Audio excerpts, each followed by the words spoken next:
I don't have like a prepared presentation to just definitely give me a just a direction to go. Okay, great. And so you can, I'll make sure that you can have access to the screen as well. So welcome everybody. How's everybody doing tonight? Thanks for coming out and joining us. You know, pipe in and you, I've got the chat open. So if you have any questions and stuff, we're going to go through a kind of about 45 minutes where Doug's going to be talking, and then we'll open it up for questions. But if you have questions, feel free. This is an open conversation. And so let's see how we're doing on time here. Yeah, please jump in with the questions anytime, because I don't have any prepared presentations. So let's just see where this drifts. Yeah. So let me have a couple people who are still trying to get on here that are texting me. So I'm here. Okay, we hear you. So we're waiting for you. I made it. Hi, Deborah. I almost started crying. Oh my god. Okay. I'm almost panic. Open the DCBUZZ. No, you got it. Okay. Oh my god. It's a miracle. So let me go ahead. It's a miracle. I'll pin you. Hang on, you 3, 2. Yeah. So go ahead and mute yourself unless you've got a question, so that we don't have any background noise. And so let me start by introducing Doug Jensen. And Doug and I were just talking earlier. I feel like I know him because I've watched so many of his videos over the years. You know, he's the guy that when we first started shipping the FS5s, I went to his videos in the masterclass and watched that probably 20 or 30 times. And then when we started doing the FX6, I did the same thing. And I was telling him, I used to go back and forth to St. Pete on a documentary I was working on all the time. And I would have it playing in the car, just the audio, listening to it. So I probably listened to the FX6 one, you know, couple dozen times easily. And I've watched his videos. I got his video on LED lighting, the video on how to set up and light interviews, and the video on stock footage. So all of those videos are kind of seminal videos to me. They're the ones I recommend all the time. If you don't know this, and if you've been through my class, you know it, that Doug also offers on Vimeo. If you go to the Vimeo link, and I'll put the links up for you. If you go to the Vimeo link, the whole first hour, it's a little over an hour. It's about an hour and 10 minutes, something like that. The chapter 1 of the FX6 video is up there for free for you to watch. And it's a really great overview. I know I shared with a lot of you guys the Philip Bloom overview and, you know, a couple other of the major overviews that I thought were really well done on the FX6. Alistair Chapman's, obviously. But I think Doug's is probably the seminal one out there, that if you're going to really want to know the FX6, this is the video masterclass that you need to go. And it's really cheap. It was like $75, something like that, Doug. I can't remember. That sounds right. Yeah, I don't even know, but that sounds about right. I'm on my second rental of it already. So it's 8 hours now, because I added another chapter about firmware 2.0 that's another 45 minutes or so. I'm just on the firmware 2.0, so it keeps getting longer also. Yeah, so as you know from the handout that I sent out to everybody, Doug is also a pretty well-known DP and videographer, and he does all kinds of stuff, sports and corporate videos, and he's got clients all over the world. But he's also president and founder of Vortex Media, and besides doing the master classes and the books, they also, you know, publish some equipment like the Storm rain gear and storm jackets and the WarmCards. And so he's been around almost as long as I have. I'm a little bit older than you, I think, but he winters up in up north, and he teaches at the Maine Photographic Workshop, which if you've never been to taken a class at the Maine Photographic Workshop, it's kind of magical. You know, it's a great place to go to begin with, but they have world-class instructors that come through there and teach. So I'm just really honored that you've decided to come out and join us this tonight. And so I'm just going to hand it over to Doug, and you can begin talking. So first of all, let's talk about the FX6. And so did you know that we were shipping the FX6s to all our students? Not until you contacted me last week, and that was really surprised to me. I didn't realize that you guys were so heavily invested in the FX6. I had not caught wind of that at all, which is weird because I was at NAB this past year for a week with the Sony people. I was at Jackson Wild with the Sony people. I talk to them all the time, and not once has anybody ever said, "Oh, by the way, Full Sail's going through 2,000 or so of these FX6s." Never heard anything about it. Yeah, we're shipping easily between 50 and 75. We have about 100 students in my class per month, but a lot of those are repeat students. So we're shipping about 50 to 75 a month, and we've been shipping it now for 11 months. So yeah, it's when I started 6 years ago, we did the FS700, and then we went to the FS5, and then went to the FS5 Mark II, and now we're at the FX6. And as I say to my students all the time, look, it's the pace of new camera technology coming out is increasing rapidly. You and I are old Betacam guys, so those Betacams would last 5 to 8 years, back in the day. Today, it's about 1.5 years for the lifespan of a camera before newer technology. And the FX6 for me was one of those cameras I talk about once every 10 years. There's a camera that comes out that's a game changer that has a bunch of stuff on it. That the FS7 was the game changer to me before the FX6. Yeah. The FS7 was the one that really changed everything, I think, in a lot of ways. It was like, it's so much bang for the buck with the FS7. And now I think the FX6 has kind of eclipsed that. Because I always said, I don't know what's going to come and knock the FS7 off its pedestal, but I think the FX6 has done that, especially now after firmware 2.0, because that really, to me, really revolutionized the camera when firmware 2.0 came out in January. So talk to us about your opinions about the FS6. Tell us kind of what you think about that. Well, it's weird because when I first I've got one of the very first ones, clear back in December or so of, it must have been 2020, I guess, or December 2020, because it's been out for about 18 months or so. I got one of the first ones, and I got one to see if I wanted to do a master class for it. I kind of felt like I did, but I like to test cameras out first and see if I like them or not. I decided not to do a class for the FS9. That didn't fit. I mean, the FX9, that didn't fit my criteria for what was going to make a good master class, but the FX6 did. But to be honest with you, I didn't really like the FX6 at first. In fact, my intention initially was to buy the camera, do the master class, keep the camera around for a couple of months in case there was any changes or updates, or I'd made any mistakes and I had to do any updates to the video. And then I was going to quietly sell it off and then go back to my other cameras that I actually liked better than the FX6. But as I used it more and more, especially last summer when I brought it up here north with me to Massachusetts and to Maine, where I am right now in Massachusetts, I shot with it a lot last summer. And I got to know it better, and gradually the things that I didn't like about the camera didn't seem quite as important to me anymore, and it grew on me. And so by summer I was thinking, okay, maybe I'll keep this camera around. And then, but I still had kind of not great feelings about it. But then when firmware 2.0 came out in January, that kind of sealed the deal. It's like, now this is one of my top 3 cameras that I use on a regular basis now. And I really enjoy shooting with it. And that's key to me. I have to enjoy shooting with the camera. I don't want to work with any equipment that feels like a pain, or I dread having to pull this camera out. I have to enjoy it. And I do enjoy working with the FX6 now. So it's grown on me, and now I'm all in. I love this camera. So just a couple questions for you. Do you primarily shoot in S-Log on the FX6? No, a lot of people would think that I would, but no, on the FX6, I prefer to shoot with not in log.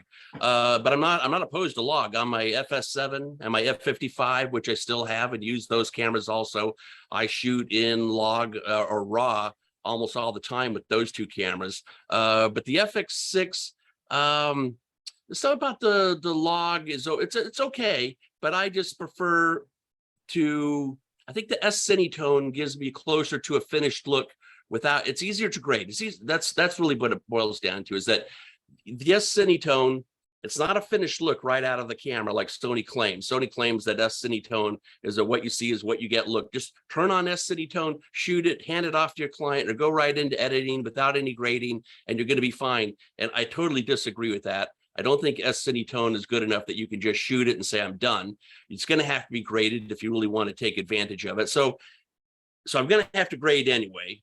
And I just feel like the S-Cinetone gets me a little bit closer to a finished image than the log does. I find the log from the FX6 harder to grade and get a good look out of log on the FX6. I don't know why, than my FS7 or my F55. Those are easier to grade the log. There's something about the FX6 that I struggle with that more. So my solution was just to start shooting everything in S-Cinetone and grade from there in Resolve. And I'm very happy with the results I get with that workflow. I'm the same way. I tend to shoot more in S-Cinetone. And so for those of you who haven't got the camera yet, or for those of you who have the camera and you've heard my spiel about this, S-Cinetone is a hybrid gamma. And so one of the problems with the FS5 that you had was, although Sony would say that it's 10 stops of dynamic range, it's really only about 7 to 8 stops of dynamic range. This one is about 10.5 stops, the new hybrid S-Cinetone gamma. And so that's a big change. You think that, just a couple of stops like that wouldn't be that big a difference. But again, you have to really realize that when you talk about, dynamic range, you're talking about f-stops. And every time you add a stop of light, you double the amount of light. So the difference between 7 stops and 10.5 stops is significant. Now, again, the human eye can, see about 20 to 24 stops of light. And then in S-Log, you bump up to 15 stops. And that's why a lot of people like to shoot that, is just to get the extended dynamic range. But if you're thinking about the dynamic range while you're shooting, and don't put the camera into a higher dynamic range that it can handle, then you can still pull out those details and it handles the blacks really well. And what we teach, Doug, is that, post-production, the color processing, and color grading, we teach, color correction in kind of 2 steps, is an important part of post-production. You need to be thinking about that anytime you're shooting. Absolutely. You always have to be thinking about that. So it's interesting that you said that. Everything I shoot from any of my cameras, no matter what, goes through Resolve. If it's for me, if I have to hand off footage to a client or something, okay. Sometimes I'm shooting log for them. Sometimes just close to what you see is what you can get, WYSIWYG look, and they'll take it from there. But if it's for one of my own projects, something I'm working on, everything goes through Resolve. There's no exceptions to my footage. Everything has to go through Resolve, because I don't care what settings you choose on board the camera. You can make stuff look better in Resolve. It's just an incredible piece of software, and everything I do goes through there. And the price is right. Yeah, the price is right. Yeah, well, yeah, it's better now than it was when I bought it. Yeah. The free version is fantastic, and most people don't even need to go any beyond that. But I spent $1,000 for the studio version, and now it's $300. So, but whatever. People don't realize that 10 years ago, how much Resolve was, and it was just a fraction of what it could do now. It was a $500,000 program. It was $500,000 for the software and hardware to run it. And that wasn't even 4K, wasn't 8K, couldn't do half the stuff they could do now. It was a $500,000 program. So if we can get that for $300 or for free, why not use it? Yeah. So Deborah, you had a question? So where can I get this Resolve software? Am I going to need it? So, no, you don't. So what we teach here at Full Sail is we're an Adobe Sony school primarily. And so I had to get Okay, so you have Creative Cloud, and in Creative Cloud you have Adobe Premiere, and within Adobe Premiere you have a couple. You have Lumetri, which is a color correction software, but DaVinci Resolve is the #1 color correction software in the world. And I'll put a link in the chat room there that you can go to and download the free version of DaVinci Resolve, and it's pretty much a full functioning a nonlinear editing system. They have nonlinear editing. They have the #1 color correction system in the world. They have a really good 2D, 3D graphics, and they have a really high-end audio system in it right now. And that's, quite frankly, that's why Avid and Final Cut Pro have kind of dropped by the wayside a little bit, because nobody can compete with Creative Cloud, where you've got Audition and Lightroom and Photoshop and on and on and on. But the guy who owns Blackmagic is probably one of the smartest guys I've ever met in my life. And, I've known him for probably 20 years. And every time I talk to this guy, I'm just blown away. And the fact that he's putting it out there for free for people to learn how to do. And, a lot of companies are now taking his lead. If you look at what's the gaming software that we're using right now, but they're doing the same thing. It's for free. You can go out there if you're a student, you can get it. So I'll put the link for Blackmagic DaVinci Resolve, and they're up to 18. I think they're on beta 18 right now. And it's you know, it's a little bit difficult to learn at first because it's a different type of editing. It's a node-based editor instead of the traditional Final Cut or Avid or Premiere Pro. Which But ultimately, once you learn it, is so yeah, much faster and more once you powerful to use. A little intimidating at that first little bit, but once you see kind of how it works, it's like, wow, there's no way that any of the software can keep up with it. So let's talk a little bit about the new firmware update. Can you kind of go through what the firmware update kind of goes through? And you just added a new chapter. Yeah. Well, let me talk about what I didn't like about the FX6 first when I first got it. Great. As I said, wasn't really that thrilled with the camera. Let me talk about that for a second. There's pretty much three things that I really don't like about the FX6, and they haven't been addressed yet. And it is what it is. You either have to accept it or move on to another camera, and I've decided to accept it. I can probably name all three of those. Yeah, one is the lack of a viewfinder. Yep. I can't imagine why anybody would want to have a camera that doesn't have a viewfinder, and a flip out LCD is not a viewfinder. That's a little monitor. For shooting outdoors, for shooting any kind of professional shooting, I don't see how anyone can work without having a real honest to God viewfinder with a diopter that you can adjust and look in there. But I know some people can do that. That's younger people can do that. But for me personally, I got to have a viewfinder. So I solved that by putting a gratical Zacuto graticle on my camera, and I couldn't use the camera without it. The other thing I don't like is that you're pretty much stuck using either S-Log3 or S-Cinetone. Those are really the only two options that the camera offers. Whereas on previous cameras, Sony cameras, they have a huge number of what we call paint menus. And you'll see that the FX6 has its own set of paint menus also, but most of those paint menus have all been stripped out that have been traditionally on the other Sony cameras. So in the past, and the paint menus allow you to get into the settings of the camera, adjust the black levels and the chroma saturation and the hue and choose a different gamma so that highlights are handled differently, whether you want to emphasize blacks and shadows or whether you want to protect highlights. So all those kind of things are what we call paint menus.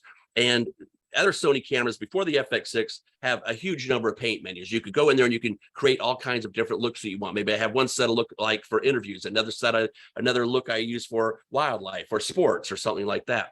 So I've talked to Sony about this since the FX6 came out, and they pretty much told me and admitted to me that it's too complicated for today's customer that they're going after.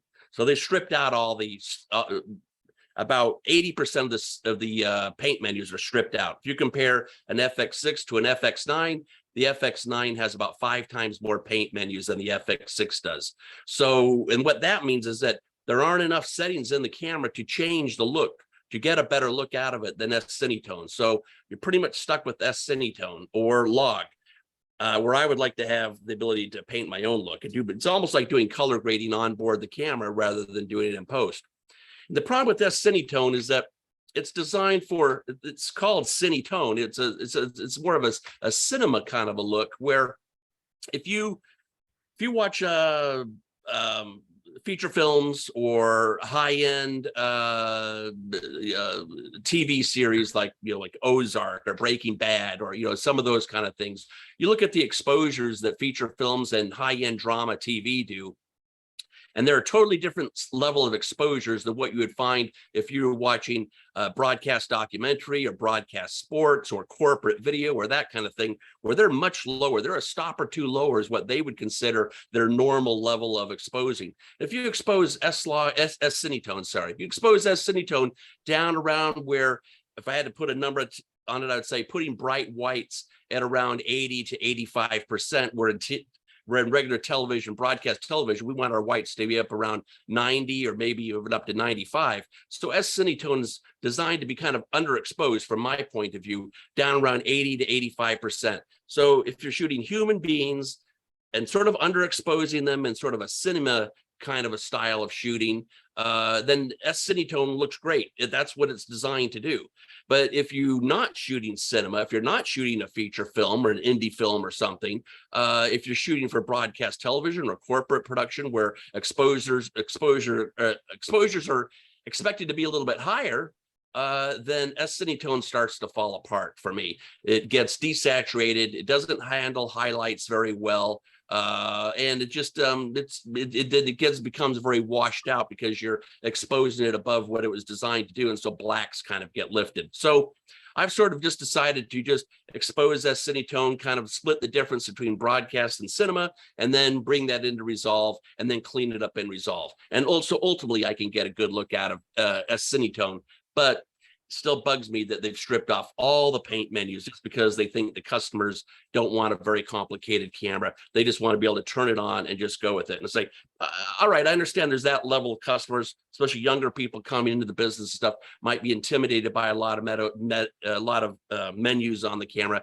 But I wish they had like a beginner and an advanced mode or something where you flip a switch or unlock a menu inside, and now you reveal all those hidden settings that most people don't want to see and they don't want to know about, you know. So it's the same way like thinking about driving a car. I don't care what's going on under the hood. I just want to get in, turn the key, and drive off. And I'm sure someone's really into cars can't understand that kind of mentality where don't you want to know, don't you want to tune this, don't you want to change that, don't you want to fix that? It's like, no, I just want to drive the car. And so I think that's probably a similar situation where there's the cameras where some people like myself really want to get in, tune the camera and get the most performance out of it we can, and other people just want to turn it on and just kind of, you know, focus more on the creative aspect of what they're doing and less on the technical. So, you know, that's the way it is. So I've accepted that. And so probably the third thing then would be the audio. Yes, if you strip off the handle and you have no really audio inputs, you lose your XLRs and you lose your multi-interface use. So that is an issue also. Yes. Yep. Yeah. Yep. So yep. But my three were really no viewfinder, stripping off the stripping off all the paint menus and making us use S-Cinetone. I guess those two of them, those might be kind of together, but I sort of divide those up into three. But the new firmware that came out in January, to me, really adds some cool features to the camera. And there's some insignificant stuff from my point of view, like faster FTP transfers if you're going to transfer your files directly from the camera over Wi-Fi or cellular back to your home studio or something. Most people don't use those kind of things. And now you can do raw output via HDMI instead of just SDI. So that opens up a whole nother layer of like Atomos recorders that you could use if you wanted to shoot raw. I'm not a proponent of shooting raw at all, so that has no interest to me. But they added two things. There's some other things, bokeh control, which we can talk about that later. But the two things that I found most important were touch tracking autofocus. That is huge. There's no camera made anywhere in the world, video camera, that has better autofocus on the FX6. If someone thinks there is, show it to me. I would like to see it. Let's put them side by side, because I think I'll be able to prove to you that the FX6 has the best autofocus of any video camera ever made, especially with the many ways that it can be used. It's not just like flip a switch and you turn on autofocus. No, there's all kinds of different ways you can customize the camera to use a hybrid of manual focus and autofocus.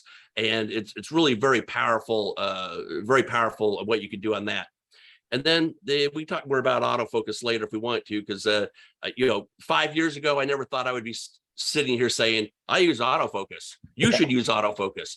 I never saw that coming at all. But even though I've been in the business for 40 years, you got to change with the times. And when new technology comes out, you got to say, that's no good. I don't need that, but that's good. I better take advantage of that or I'm going to fall behind. And that's the way autofocus is on the FX6. And that's one of the things that I love the most about it.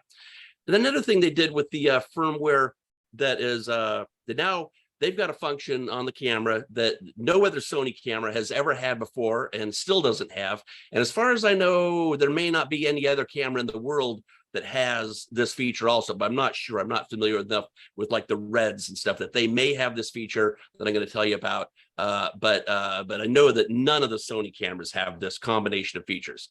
So one thing that they added is a feature called Picture Cache.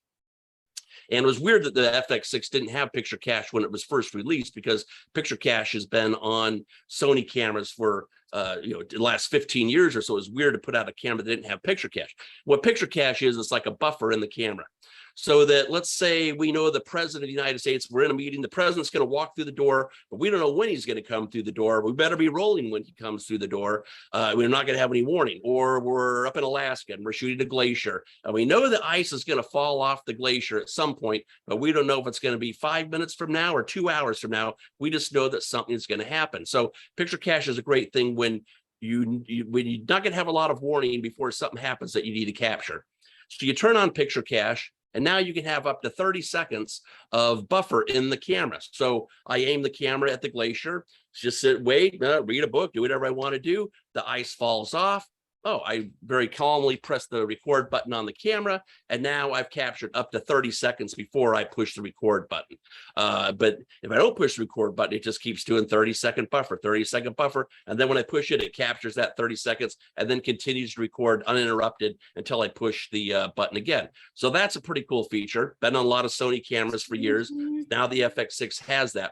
But the thing the FX6 has that those other cameras can't do is that you could do slow motion and picture cache at the same time. Now, this is huge for people like me that shoot sports or wildlife, that kind of stuff, because we know that the athlete's going to do something. We know that the bird is about to take off. We know that we know something's going to happen. We don't quite know when, and we want to be able to capture that in slow motion. That is not possible with any other camera to have picture cache and slow motion at the same time. You have to choose one or the other. So now we have a camera we can do both of those at the same time, and that, to me, for the stuff I shoot, that is a huge game changer also right there, to be able to do those two things simultaneously. And just to be able to do 120 frames per second slow-mo on the FX6 in full-blown 4K with no compromises, no nothing. Just that feature alone, forget about picture cache for a second, just being able to do 120 frames per second 4K slow-mo, that's huge also. There's very few cameras that can do that with the kind of quality the FX6 can do it with. Yeah, I have somebody ask. Go ahead. What's That was a picture long cache? stretch. Sorry. Okay, so Deborah was asking what's picture cache. And so Deborah, picture cache is a way that the camera records a loop of video.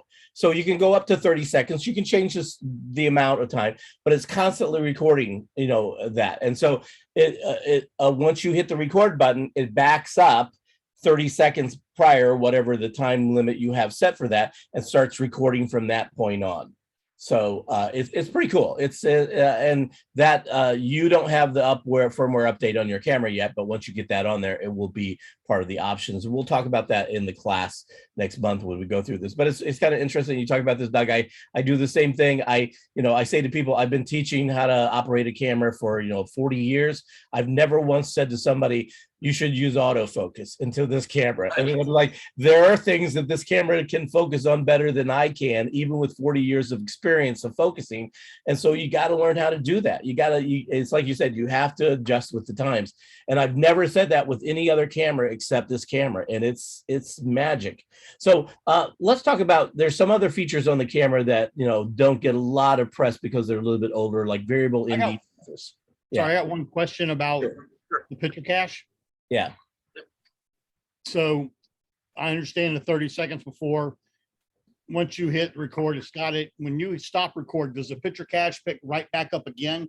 So if there was something else, say you're shooting a scene, you thought it was over with, you hit stop, does the picture cache automatically start again, to where if you need to, you can hit the record button 15 seconds later and it will still?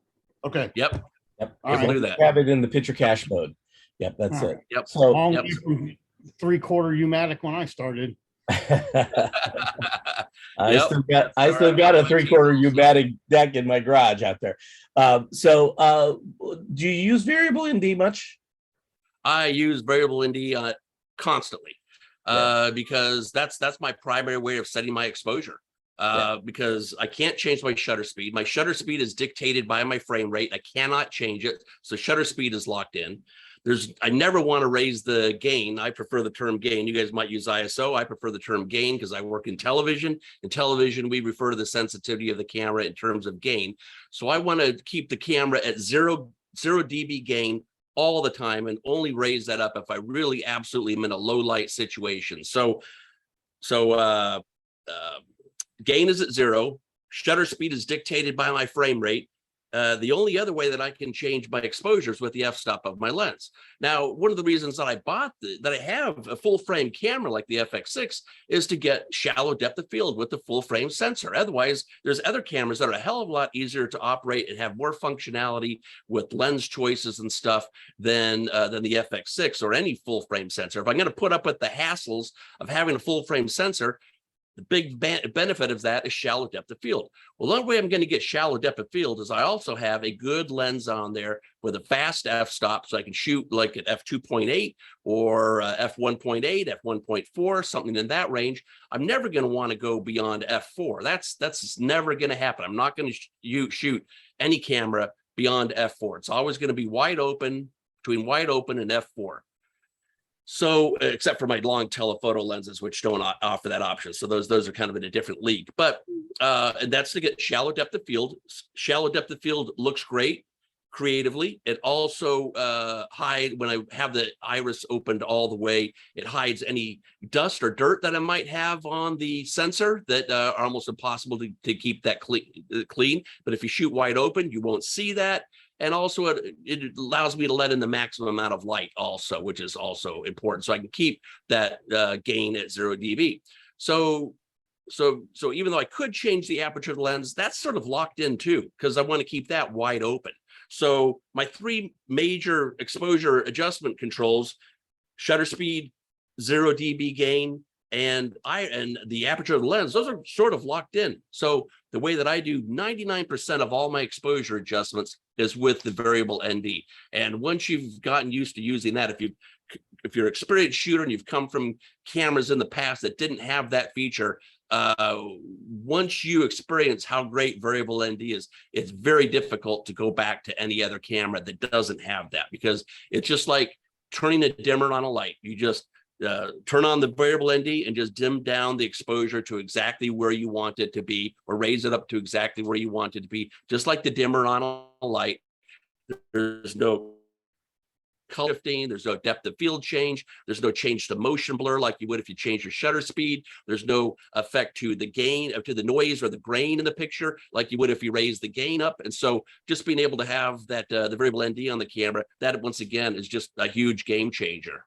Yeah, so you can change from 2 stops to 7 stops at a third of a stop at a time, and it's and the camera's so light sensitive, and then I'm shooting with fast lenses that having the 2 stops of ND as the minimum is not an issue for me 99% of the time, because in general there's too much light for a lot of the places I'm shooting with. In fact, when I'm shooting an interview, I can't imagine not having ND in for an interview, because the camera's so light sensitive that if you don't have the ND in, then your lights are going to have to be dimmed to like 2% or 5% or something to get, because they're just going to be too bright. You're not going to have enough room to maneuver with the lighting and stuff, because you're going to be right at the edge of overexposure. So I would say, I can't remember the last time I shot an interview with the FX6 or any of my other cameras without ND filters in. So it's just a fact of life. I'm the same way. I use ND filters all the time, anytime I'm shooting. Now, let's talk a little bit. There's a couple other things I want to talk about before we move off the FX6 and go on to the other, one is the quasi dual base ISO. Yeah, so Sony doesn't call it dual base ISO for a reason. They call it dual sensitivities. And I agree with that, because I put the camera through this testing, and the reason they don't call it dual ISO, and why I wouldn't call it dual ISO, but I don't really mind if people call it that, if they want to call it that, but because you can have the camera. Well, the reason they don't call it dual ISO is because a true dual ISO, you'd have a camera that has a toggle switch on it where it has very low sensitivity with one setting, and then a much higher sensitivity to light with another setting, but there would be no change in the noise levels. The picture quality would look the same. On the FX6, it doesn't look quite as good on the high as it does on the low. So I still encourage people, keep it on the low as much as you can and only jump to the high if you need to. But if you need to jump to the high, it's not that bad. it's not a terrible thing to do. It's just like that. It's a little bit better on the low, so keep it on the low. So and once again, I find that a great feature of the camera. And this is the first Sony video camera that I've owned that, in fact, I don't think any of the other ones previous had it, that having the dual sensitivity, where I get into a low light situation, I'm shooting wildlife. Like right now, if I was out there shooting here on the pond where I'm at, still enough light, but give another half hour and it'd be getting too dark. And that's when a lot of the animals come out and stuff. I just hit the button. I have a button programmed on my camera. I just hit the button and instantly the camera is I think four stops more sensitive to light, with very little difference in picture quality. And once again, that is a game changer also, to have that on board the camera like that. So it's huge when you're out. I was out this past fall shooting in Yellowstone and Jackson Hole for a couple of weeks, and being able to go out and shoot the animals early in the morning and late in the evening, even after the sun has set. The sun is down and I'm still out there shooting because the camera is so sensitive to light with that dual ISO. There, I called it that. The dual sensitivities and the fast lenses, and it's just like, wow, I haven't worked with any other cameras that can keep up with that kind of performance. Yeah, the FX9, they call it a dual base ISO in the FS9 because it doesn't add any more noise, doesn't change the structure of the dynamic range. And that's really the determining factor for why Sony doesn't call it a true dual base ISO. But I'm a lot like you. We've done a lot of tests on it, and I found that I think, I'm not sure if it was you that first I heard this from, but when I did the test, it was kind of true. I prefer to bump up my gain to 12 dB.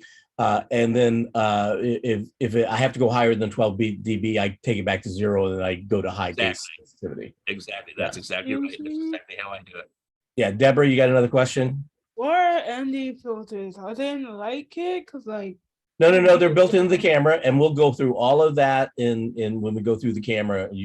Deborah just got her camera a couple days ago, so she's It's a big learning curve. Yeah. Big learning curve. I'm sorry, I'm very new to Sony cameras. Okay, I mostly use my phone to shoot. You talk about your frame rate. It's based on your f-stop. Did I hear that right? No. Yeah. My shutter speed is based on my frame rate. Okay, shutter speed. Okay. Yeah, so the shutter speed is based on the frame rate. And what are you? And the f-stop is based on that I want to shoot with shallow depth of field. Okay, so what frame rate are you shooting? Are you shooting 29.7 or 30 frames a second? Are you shooting 40 frames a second? What do you shoot normally?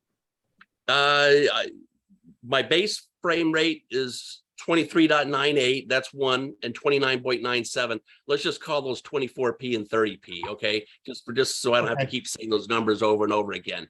So let's call them 24 and 30p, even though that's not really what they are. I kind of bounce back and forth between those two frame rates fairly equally. Sometimes I'm shooting stock footage in one or the other. Sometimes a client requests 24p or 30p. So a lot of times, if it's for broadcast television, I'm doing 30p. If it's for something for the web, I usually do 24p. So there's many different reasons to choose one or the other, that they'll come down to aesthetic reasons, not so much technical. So if I am shooting 24p, then conventional wisdom is that your shutter speed should be double your frame rate. So 24p, conventional wisdom would say you should be shooting with a frame rate of 1/48. If we're doing 30p, then conventional wisdom says your shutter speed should be set for 1/60th. And I followed those conventions for many, many years. But recently, in the last decade or so, I have sort of evolved beyond what would be conventional wisdom. So if you want to color within the lines and stay with those 1/60th and 1/48th, fine, go ahead. No one's going to say you did it wrong. I prefer to go with a little bit faster shutter speed than that. I think that has not enough motion blur for my taste. Those numbers may have worked fine back in the days of film for 1/24th, for 24 frames per second film, and for television. But I find with today's cameras, that gives me those speeds a little too slow, and I have more motion blur in my images than I want. So for about 10 years, I've been shooting with a faster shutter speed. In fact, if you don't want to have to remember what those fractions are, you could set the camera for shutter angle and just set that for 180 degrees, and then that would be the equivalent of shooting with the frame rates that I just told you. But my advanced way of doing shutter speed, if you want to follow me on this, is to set my shutter angle for 144 degrees. And I've been doing that for about 10 years or so with the going to the faster shutter speed. And surprisingly, I was reading some industry magazines and some CML blog, and other people are kind of gravitating to the faster shutter speeds too. So it's like, I'm being validated. I am not the outlier that I once was. The 144 degrees is becoming a little bit more common. Now, the advantage of doing shutter angle instead of the fractions, and this took me a few years to kind of catch the beauty of this, because I was like, no, TV, I want to see 160th. I don't want this 180 degrees bullshit. But what is that? So it took me a while to come around, but now I'm a shutter angle fan and not the fractions. And the reason for that is because I do a lot of slow motion shooting, a lot of slow motion shooting. So I have a button on my camera. When I change one of my assign buttons, right as hit a button, and instantly I'm going from 30 frames per second to 120 frames per second, or 24 frames per second to 120 frames per second. So I'm shooting just at the push of a button. I'm suddenly shooting 5 times faster. Now, if you do that, the camera is going to automatically change the shutter speed if you're using fractions, but it's not going to change it to the shutter speed that I'm going to want. It's going to make it too slow. So then so every time I push that button to go to shoot slow motion, or push the button to go back to regular speed, I also had to stop and change the shutter speed manually. So with a shutter angle, though, that all happens automatically. If I set the shutter angle for 144 degrees or 180 degrees, if you want to go with the conventional wisdom way of doing it, nothing wrong with that. If I set it for 144 degrees, it doesn't matter whether I go to slow motion or back to regular speed, or I'm doing 30p or 24p or whatever, the shutter speed automatically keeps up with that change for me automatically, and I never have to touch the shutter speed ever. So that's the beauty of going with the shutter angle rather than the fraction mode. So when I push that button, it automatically changes to the faster shutter speed for me. Okay, So what I'm hearing is the way that we are shooting, or you are shooting in the industry, is changing rapidly. So it's not really just staying one way. So next year may be a different way they're shooting. Yeah. So here's what you got to understand. And so if you've been through my class, you know I teach the John Cena shutter speed method. Right, I'm in your class. Have you ever heard that one, Doug? No, what's that? Yeah, Tell me that one. John Cena's gimmick is you can't see me now. So I make the students put their hand out in front of their face like this, and I make them move their fingers back and forth, and I ask them what they see, and they see the fingers blur. And I say to them, yes, that's the natural motion blur you see with your eye. So most people don't even know that they see a natural motion blur. So if you're shooting a still image, it doesn't matter what your shutter speed is, it's a still image. But if you're shooting video, what we're trying to do is to emulate that natural motion blur. So what I'm telling them is, like, you got to experiment. You can't just, and so, in North America, we shoot 3 frame rates primarily: 24, 30, and 60, 24 being filmic frame rate, 30 and 60 being a television frame rate. And so, you double, if you do the 180 degree shutter speed rule, you're just doubling those, but you got to experiment. You can't just automatically, it's like Doug was saying, what looks good to your eye. I always teach everybody that you always have to use your eye to make the final judgment call. What looks good to you. And you can't judge by what it's looking like in your viewfinder or your LCD monitor. You've got to take it all the way through. You've got to shoot it, bring it into editing, and then output it and see what it really looks like when the footage is edited. You can't make judgments like that just based on what you're seeing on the viewfinder. Yeah, I'm finding that out now. I shoot a lot of parachute operations. So parachuting. So from the aircraft door, from the ground, cameras mounted on the tail or the wing. So that's why I was asking about shutter speed and how many frames per second you were shooting, because when I shoot more frames, I'm able to get better quality. And when I slow-mo it, see the actual parachute deploying. Right. So make sure you're making a distinction between frames per second and shutter speed. So frames per second is going to allow you to slow things down and do the slow motion in post. But then there's the shutter speed that dictates how much motion blur is going to be in each one of those frames. In fact, I had this conversation with someone just a couple of days ago online. They were saying that they were shooting wildlife at 2,000 frames per second. And I said, I don't think you're shooting wildlife at 2,000 frames per second, and your video doesn't look like that either. And they'd kind of misunderstood the relationship between frame rate and shutter speed. And so it's important to know that those two are not the same thing. Because the frame rate, I mean, a shutter speed of 2000, you can stop a missile. Yes, exactly. Exactly. It did look good. And ultimately, and I knew he would, he said, I don't care. I like the way it looks. And I knew that was going to come out. I knew it, because that's just always what a lot of amateur level people come up with. It's like, oh, I don't care if that's not the industry standard way. That's the way I like it. Okay, fine. Then you will enjoy your video and nobody else will. Helicopter blade Video that I hope other people want to watch, or even better, pay me for. That's what's important to me. It's not for what I care about. It's what, are you going to like it? Are you going to pay me for it? Okay, then I'm going to do it the conventional way. Make sure I have a good product. Yeah, so and propellers and helo rotors frozen just kills me. Yeah, when people, you know, they catch it and they've got it shutter speed so high that it's frozen. Yeah, it's synced up to the speed of the rotor, and it looks like it's some cameras like a GoPro and that kind of stuff. They don't really have that's their only way of controlling the exposure is just to crank up the shutter speed. So with like the small portable cameras you mount on the wing of the plane or whatever like that, or a helmet cam or something, you're going to have to, you're not going to be in control of the shutter speed unless you put a lot of ND filters, screw them on there in advance or something. But when we're talking about a camera like the FX6, we are in 100% control of every setting on that camera. And it's critical that we as professionals make sure that we're choosing the correct settings on that camera.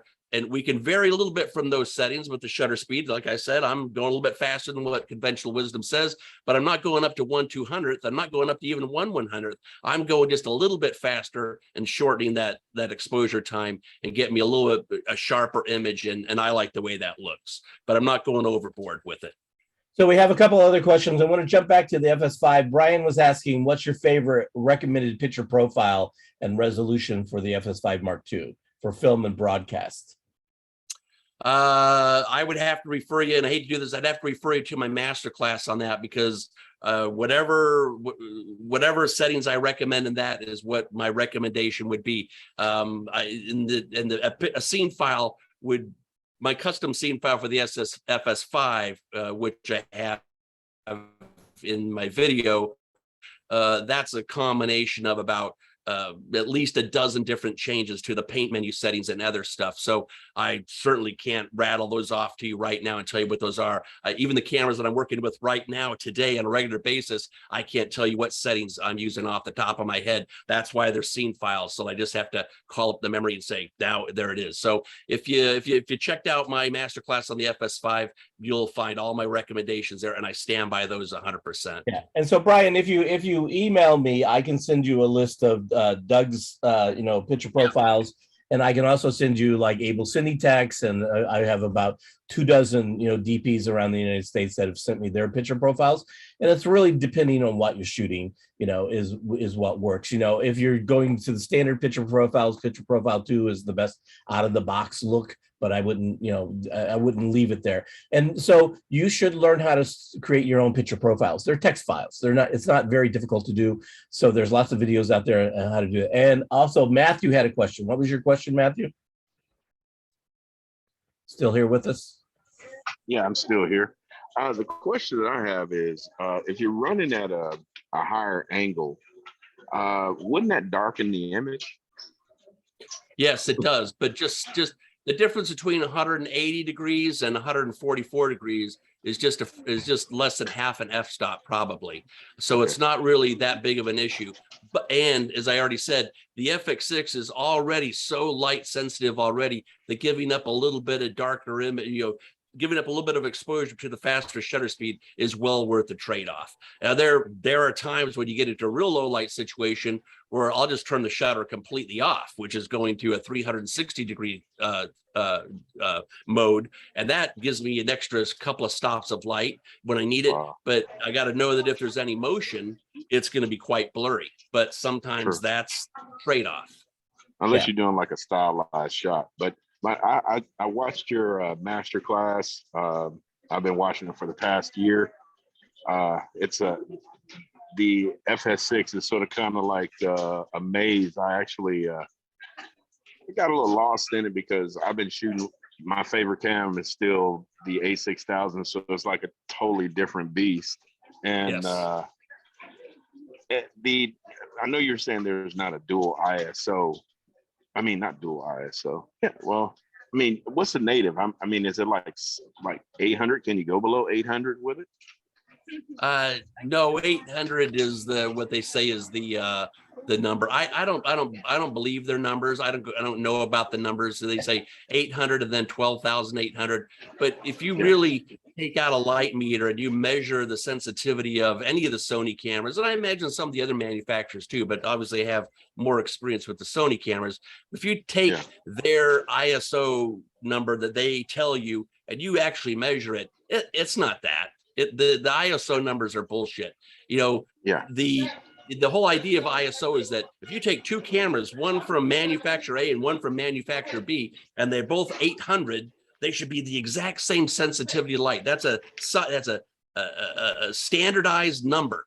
And when you get out the cameras, you take a light meter to actually do the readings and do the charts and stuff, those numbers are meaningless. So all I can tell you is that low is less sensitive than high, but I don't buy their numbers of 800 and 12,800. They may be right, but I don't think so. Because I tried to use my A6000 as a B cam, and I was running at 400, and they were, I mean, of course, you know, the sensor size. So but it was similar. It was like almost the same exposure. So I was kind of so they're right there. You're seeing for yourself that the numbers are bullshit, because how can 800 and 400 be the same? Because it shouldn't have anything to do with sensor size. 800 and 400 should be not the same exposure. And obviously in your situation there, you showed they were. So yeah, that's why in see, ISO on video cameras is, I don't even buy into that whole thing. I have my cameras set up for gain. Because in television production, professional television production, we go by gain. And 0 dB, the camera's default base sensitivity. And, you know, 0 on one camera is going to be a different sensitivity than 0 on another camera. Okay, fine. But 0 is always going to be the camera's base sensitivity. And I know that if I add +3, that's half a stop. +6, that's one stop. And so I know that how far I've deviated from that base level gain and how much noise I'm potentially adding to the picture. But if I tell you, hey, I got my camera, I got this camera here set for ISO 750, that tells you nothing, really. Is that the lowest the camera can go? No, because I can put it on 400. Well, then put it on 400. But if it's but for gain, we know that 0 is the base, and it just makes it so much easier to keep track of what we're doing with the camera. So let's move on. Oh, sorry about that. Yeah, no problem. We just are short on time here, so I'm going to move on real fast. I just have one more question before we move off the cameras, and that is, you and I have the same philosophy about lenses. You know, it's all about lenses. It's all about glass. You want to get the best glass you possibly can afford, and don't shoot with DSLR lenses. You know, you shoot with professional lenses. And so, can you talk a little bit about that? Well, that's another thing where I've kind of deviated for you. I talked about how my opinion of things and how I use the cameras is evolving over time. And I would say that's another point there too, because like if you would have talked to me two years ago, let's say 2 years ago, the idea of using autofocus on a professional camera, it would be outrageous to me. Or the idea of using small DSLR lenses would have been outrageous to me also. But now I've come around on that too. Now, instead of buying these big, heavy, very expensive, very monstrous PL lenses that I've used on my cameras for years, and I have PL lenses that cost over $30,000. I'm getting rid of all those because I would rather shoot with the full frame. So here's my criteria for lenses now. It's got to be made by Sony, because I want Sony lenses on my Sony camera. I'm going to get the best performance from a Sony lens. So it's possible that you could buy a Sigma. Sigma makes some great lenses. I have a couple of Sigmas, or some other brand, and it may work fine, but I don't have the resources or wherewithal to just go testing lenses. If I buy a Sony lens, I know it's going to give me great autofocus with the camera, because that's the other thing. That's the other criteria. So Sony lens first.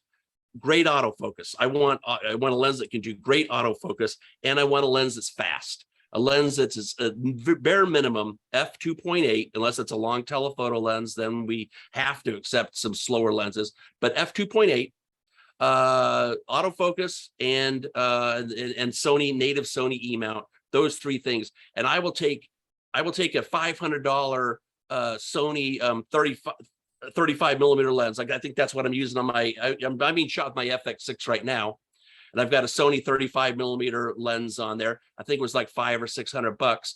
I would rather have that lens than my $30,000 Zeiss zoom lens that I use on my F55, because this lens is f1.8, great autofocus, and super lightweight. And if something happens to it, it's only $500. So I've kind of changed my whole approach to lenses also, because now once we've got autofocus to think about, I don't want to buy any lenses that don't have great autofocus, because that is the future going forward. It's already great already, and it can only get better.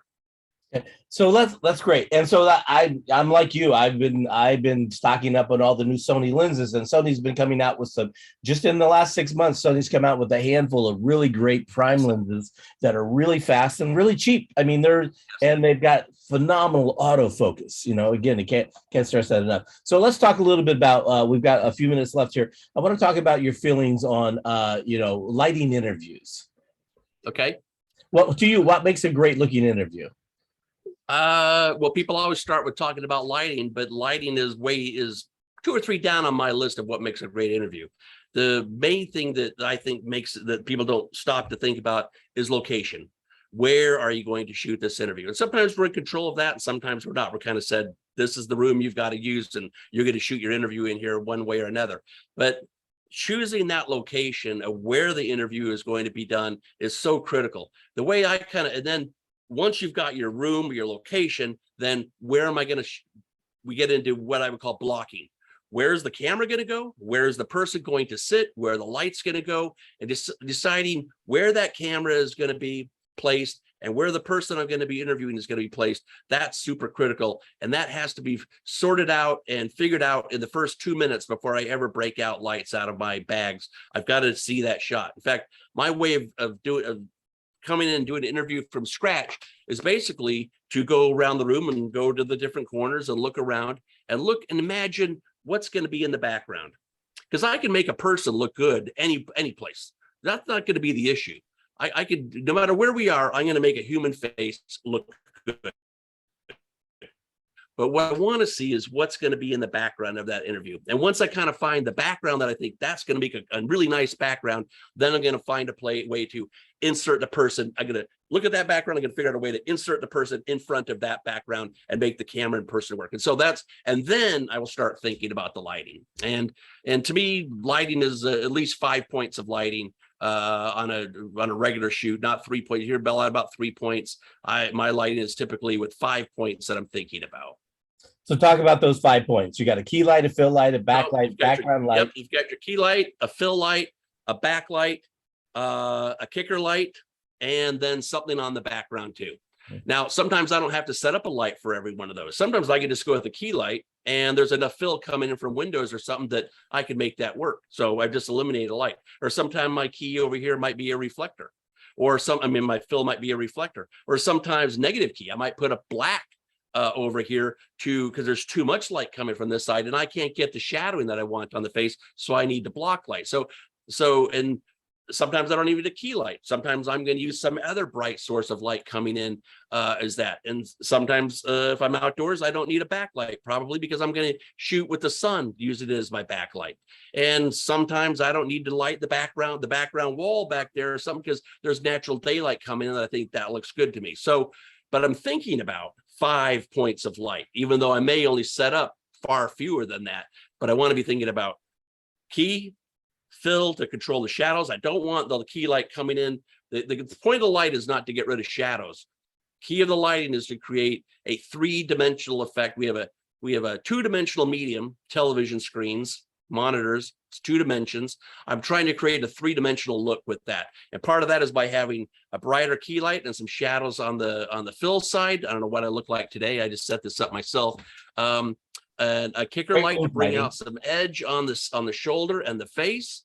I'm trying to create a 3-dimensional way. And the way we create the 3-dimensional image is 2 things: the lighting and the shallow depth of field. So, boy, I know, Randy, you can appreciate how much easier it is to do interviews today than it was 10 years ago when we had beta cams with 2/3 inch sensors, very small sensors. We didn't have LED lights with dimmers on them. We had tungsten lights that couldn't be mixed with outdoor lights very easily. We had just I'm telling you, shooting interviews is literally 20 times easier today than it was 10 years ago. And so it really bothers me when I see really bad interview lighting or headshots, because like there's no excuse. It's so easy today. So Put a easy. little effort into it, folks. So we teach that you reinforced everything that I teach in my class in that short Good. I'm overview glad of that. we're not going off in opposite directions. No.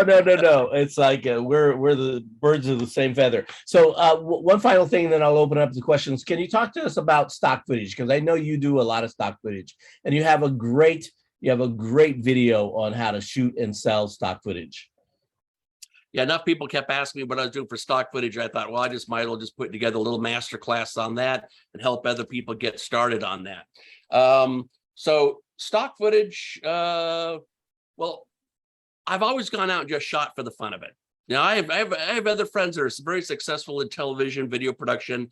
They look at it as a job, kind of. They're good at what they do, but when they're not getting paid, they don't care about shooting. The camera's just like a hammer to a carpenter, just put it away. I've always been into photography. I've always wanted to go out and shoot. That's my idea of vacation. I go to Yellowstone. I'm not just going up there. I'm not going to go play golf or whatever. Like I want to go out and shoot video. That, to me, that is my idea of a great time. So I've always been out shooting. But what do you do with the footage afterwards? Before YouTube and stuff, not much. There wasn't much. Maybe just set it on the side. But now we can put together little videos if we want to put on YouTube, do something fun and creative, show it to our friends and family and stuff. But then about 10 years ago, I discovered stock footage. So now I could go out and shoot all this stuff, and I could process that, make it look good, and put it online where other people would buy it. It's like, okay, that sounds great to me. And stock footage has been around for a long, long time, but it was very high-end stuff where like ad agencies were paying, $300 or $400 for a clip, and it was very specific of what they wanted. It's not like it is now with Shutterstock. Probably, I don't know, maybe has 20 million different clips. If you want something, chances are they've got it. So being able to upload videos through broadband in the last 10 years, that's opened things up. More people doing production, more people being able to preview clips online and then just click download. They can download the clip immediately. So it's like a whole bunch of different things have come together in the last 10 years to really make stock footage explode, where it's at the level, and the cameras are better. I mean, it used to be a broadcast TV camera would be $30,000-$40,000. My last beta cam was $60,000, and it was only standard definition. So it was a huge barrier to entry of what people could do. Well, now we got cell phones and FX6s and A7s and A6000s that he mentioned that can go out and shoot video that's good enough for stock. So anyway, as you can tell, I'm pretty enthusiastic about it, because now I get to go out and shoot for fun. I'm going to do that anyway. And now I can process that footage, upload it to Shutterstock, Adobe, Pond 5, and then hopefully get some royalties coming in off of that. Stock footage is like farming. You're not going to shoot the video today and upload it tomorrow, and someone's going to buy it. You're going to get a check the next day. It doesn't work that way. You shoot a bunch of footage, you upload it, and some of that footage will sell and some of it won't. And the ones that do sell are going to make up for, hopefully, if you're doing it right, are going to make up for the ones that never sell. And those clips are going to sell over and over again. You're going to have a nice passive repeat income coming into you every month, where every month Shutterstock dumps their money into my account, or Adobe dumps their money into my PayPal account. And there's times where I've gone for 8 or 9 months without even submitting anything new because I've been so busy. But the money just keeps on coming in, and it's interesting to see what people buy. You don't really get to know what they're using it for. I have an account at Getty. Getty tells me who buys it, so I know, have an idea maybe where my footage got used. But it's still cool to be watching like a PBS documentary and see, one of my SpaceX shots on there suddenly, or watching some other show and there's some of my wildlife landscape stuff from Yellowstone or something. So I still get a thrill kind of out of just seeing the footage getting used sometimes unexpectedly. But from a money standpoint, it's been pretty good. I make a pretty good income just off of stock footage. I'm very happy to say that. If you watch my video, I'm making $30,000 to $35,000 a year off of stock footage. So I don't mind throwing that figure out there because I've already said that publicly already. Anyway, but another thing, and this is the thing that you really that really almost as important as the other stuff, is that you become better at shooting and editing and grading the more you do. And so it gives you an excuse to get out and practice your craft.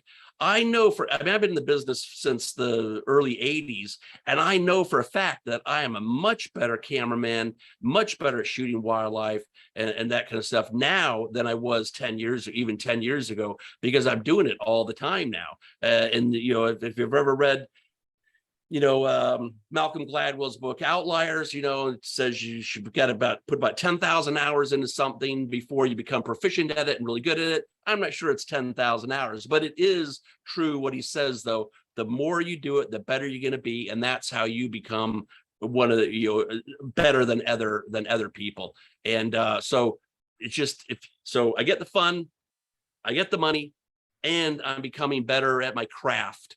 And that translates into then more money, also more success, because now I am better at doing my job for clients and people that hire me and stuff. So those are all factor in. If you enjoy this business at all, if you enjoy shooting, boy, get out and shoot stuff, especially if you have family. If you have family, shoot people. I'm mostly shooting birds or rockets or planes or that kind of stuff, because that's the kind of stuff I like to go out and shoot. But if you got friends and family, shoot the hell out of them, get them to sign releases, and you'll make way more than I'm making. Yeah. That's where the real money is people doing stuff. That's what it boils down to. People doing stuff. Shoot that, upload that, make it look good, and you will make money. You can't go wrong. Yeah, we got a couple of workshops coming up with Adobe on stock footage, where we're going to be talking about trends in stock footage. And I'm like Doug is. I go out and shoot stuff I like to shoot. I shoot every day. And people are like, really? I mean, I get up early and go out and shoot. I go out and late and shoot. I stick GoPros up everywhere in my backyard and shoot. I have thousands of stock footage clips of clouds, but I'm out there shooting. And so, but there's a lot more to stock footage. I love the shooting. Clouds too. I love the clouds too. Yeah, there's a lot more to stock footage. Than just shooting. You got to do some work. I mean, you got to do some post processing on it, and there's certain specs, and you got to do the metadata and all that stuff. Yes, the metadata is the drudgery part. The metadata is the drudgery part. The shooting is the fun. The work is doing the metadata, the keywords and the descriptions. That's the drudgery part that I do not like. So it's like, I'll shoot the footage for fun, but if I'm going to go through the steps of uploading it and doing all this metadata, and you have to do that yourself, you can't let someone else do that. You've got to do that yourself if you want to have any kind of success. Then the money better be coming in to pay me for that part of my time, because that I do expect to be well paid for, because that is not the fun part. So just a guesstimate, how many clips of video do you think you have up on stock footage sites?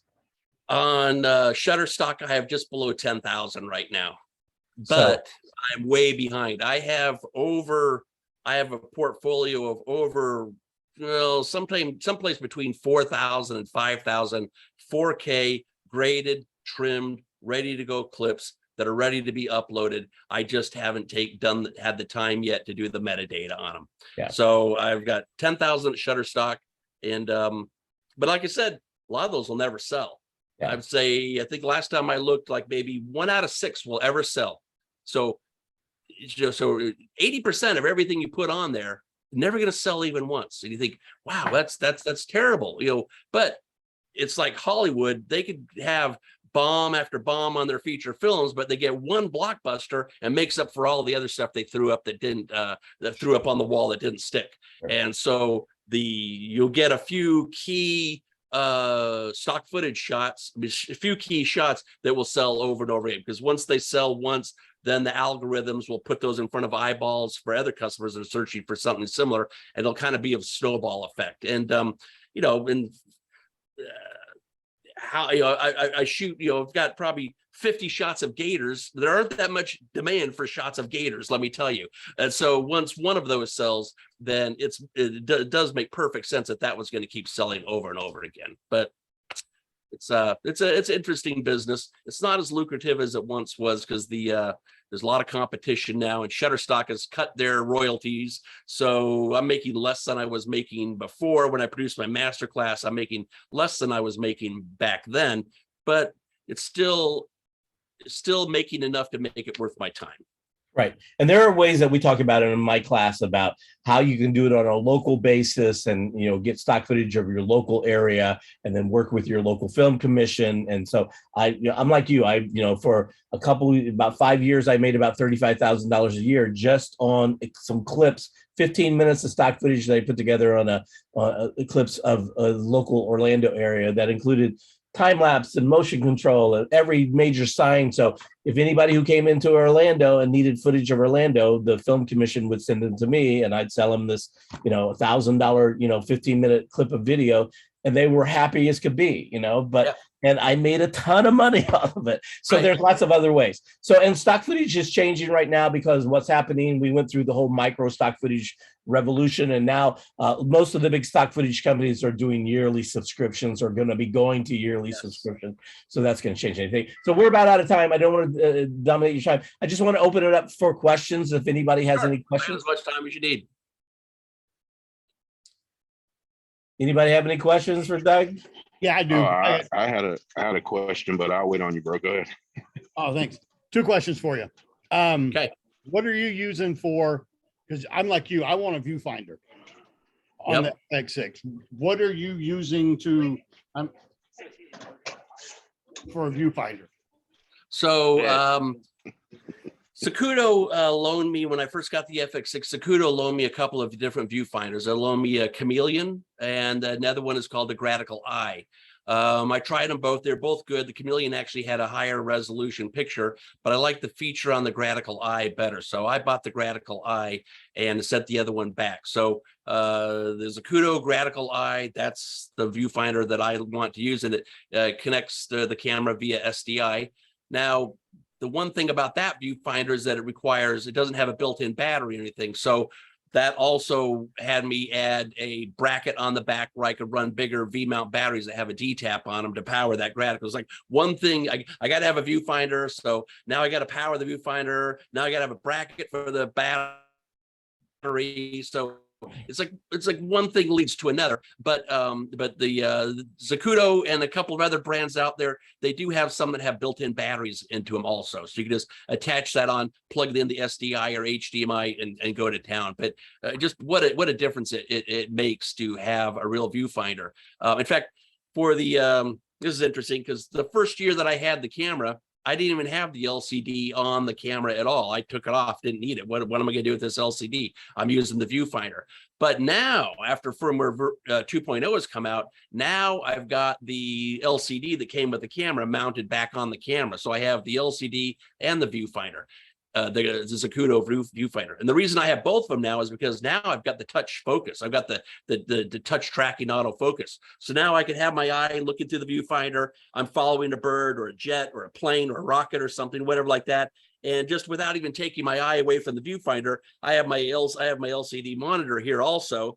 And I could just, without even looking at it, by touch, I can just touch that bird or whatever, and automatically the camera's going to focus on that bird and take over tracking of that bird while I continue to look through my viewfinder. So I have the viewfinder, I have the LCD mounted back on the camera, not that I'm looking at it, but just to give me something to tap to do the autofocus, because the touch tracking autofocus is pretty fantastic. It just astounds me when you see that box moving around on the bird as he's flying around and I'm trying to track him, how that box is just staying right on. It's like, that is way better than I could ever track focus manually. No way could I track it as well as the camera can.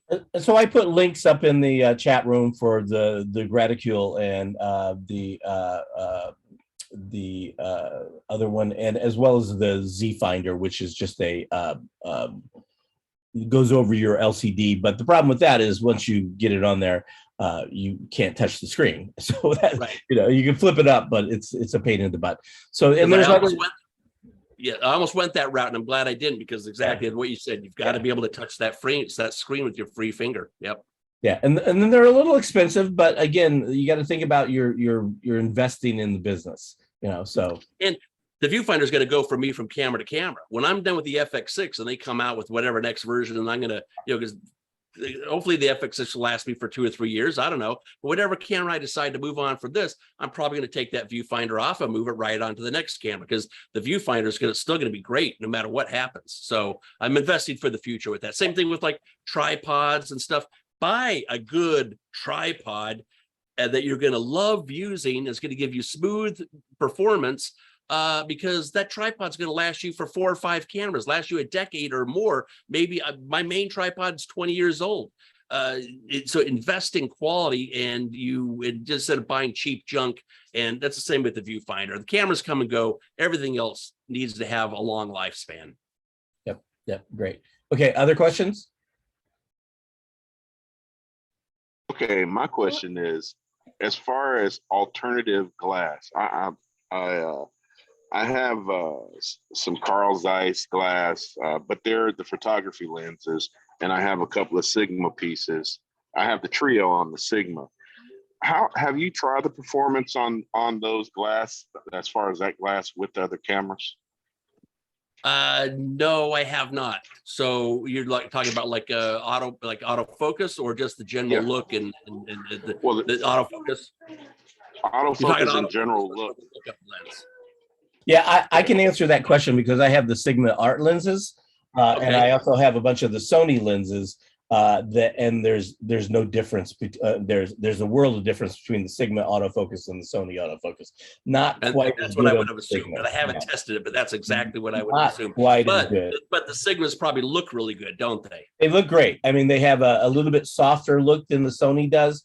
They're I was about to say that it's way softer, because it looks like you got a Pro Mist filter in the front of it sometimes.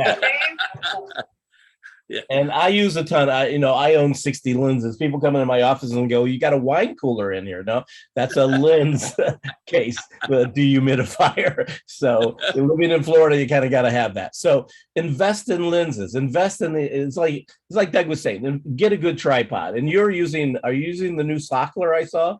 Yes, I use right now with the FX6. I'm using the Sackler Active 8 head, which has a revolutionary new way of leveling the head. Incredible. So much faster. It's just once you've gotten used to it, it's like variable ND and some of these other things. It's like, wow, I didn't know there was going to be new technology to tripod head, but once you've got it, it's like there's no going back.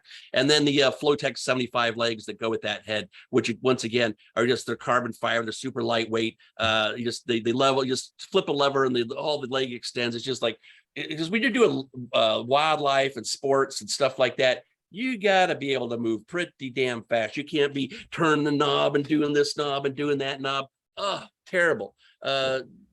Invest in a good tripod like the Sackler Flotex and active heads, and you will not regret it. Yeah, it's what we always talk about: good lenses, good tripods. Get a good viewfinder. So it's one of the things Doug was talking about. I have a Z Finder for the FS5. It was $1,000, and a Z Finder for the FX6, because the FS5 one won't fit on the FX6, but the Graticule that I have will fit on both of them. And so I spent $2,000 on that stuff and like $1,200 for the Graticule. It's you gotta think smart about what you're doing, and know that the cameras are going to last about 1.5 years, and then you're going to get a new camera. Or if you're like Doug and I, a couple dozen cameras. Are you? Well, I'd like to get rid of like to keep doing. I'm doing. They're all still earning their keep. When I'm doing a rocket launch or something out at KSC, I've got a row of between 5 and 7 cameras set up. So all the cameras are still earning their keep. So I still love my F55. I think it's a great little camera. I was going to ask, are you going to come out with any kind of product video, like showing people how to do product video and lighting? Is that like anywhere in the agenda? That's funny you'd say that, because I I just did a corporate video class in Maine just 2 weeks ago. I was up there for a week and taught a corporate video class there where we take a product and we come up with it. We imagine like a client has hired us to do a video for this product. We come up with we outline it, we script it, we go through the script writing process, the shot listing process, and then we actually, in the rest of the class, we actually audition talent, shoot the B-roll, work with teleprompters, and then cut the whole thing together. And so I have that class there. Next year, we're going to do a little bit differently, though, because it's too much to squeeze in 1 week. I'm going to be doing a corporate script writing online course. It's going to be spread out over 5 weeks or so, so that I can give people assignments and they'll have time to do them. So that's one nice thing about that. And then, so that'll be online, about a 5-week course spread out over 5 weeks. And then those that want to can come up to Maine to the class, and then we'll put that script into production and produce the rest of the video from there. So that's sort of what I'm working on right now. Does that answer your question?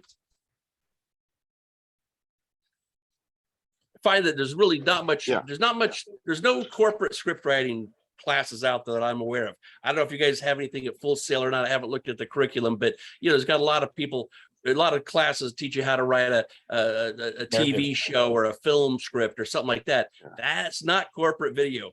Corporate video is a totally different animal. And I don't know anybody that's really teaching that kind of corporate script writing like that, especially on how to write a good training video, or like the kind of stuff I do on the cameras and things. And because everything I do is scripted. I don't do any, this is unusual for me to sit here and just talk to you ad lib, because pretty much everything you see me doing online, that's scripted. I'm working from a prompter, and that's what I insist with clients too. That's, if you're gonna do a training video or something like that, it's got to be scripted. You can't just do it ad lib. You wouldn't do your printed materials just verbatim, just dictate and transcribe it and say, there's our training manual for our widget. No, then why would you do video that way? So anyway, you've touched on a pet peeve of mine there. Yeah. Sorry, I've gone off on a tangent. No problem. One of the things I talk about in my classes, if you, look at different, things you want to shoot, and if you haven't tried to shoot a how-to video, give that a try. You'll be surprised at how difficult it is to do it well. It's really difficult, and you do your videos are probably the best class that I've seen. You do a really great job of doing it. A lot of that has to do with the fact that it's scripted, and so that's great. So okay, time for one more question, and we'll let Doug go. Anybody else have a? Go ahead, Rebecca, Deborah. What are ND filters? ND filters are kind of like sunglasses for the lens.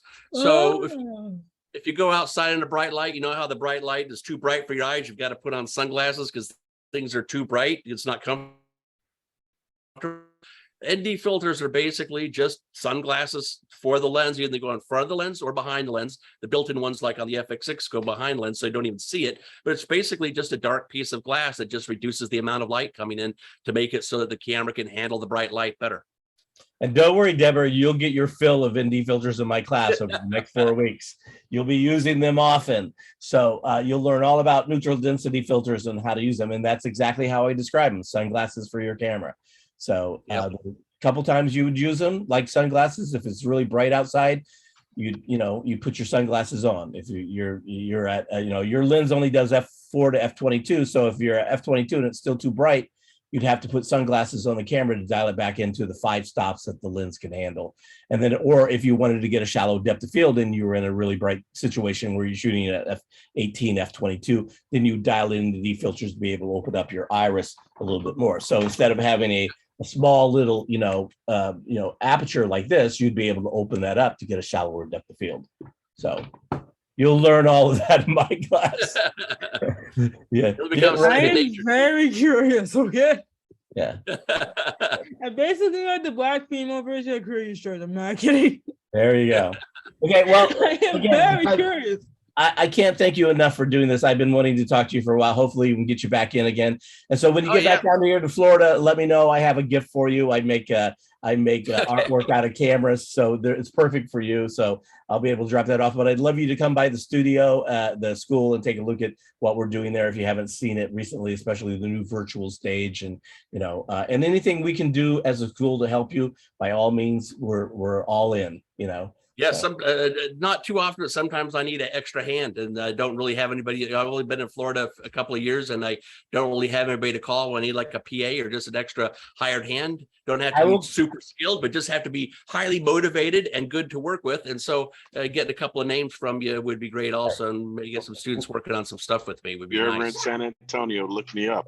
Yeah. All right. Okay. I got this great guy named Randy Baker that'll come out and work with you anytime you want for free. Okay. Well, again, Sounds good. Thanks everybody for coming out. Doug, I can't thank you enough. It's been you. a pleasure. I've been looking forward to this for quite a while. And we'll have this posted probably within the next week. And Doug, I'll send you a link to the video of this so you'll have it and you can use it. And again, I can't thank you enough. So Great. thanks for coming out, everybody. Come on. Appreciate it. Okay. Have fun. Okay. We'll talk to everybody soon. Okay. Bye.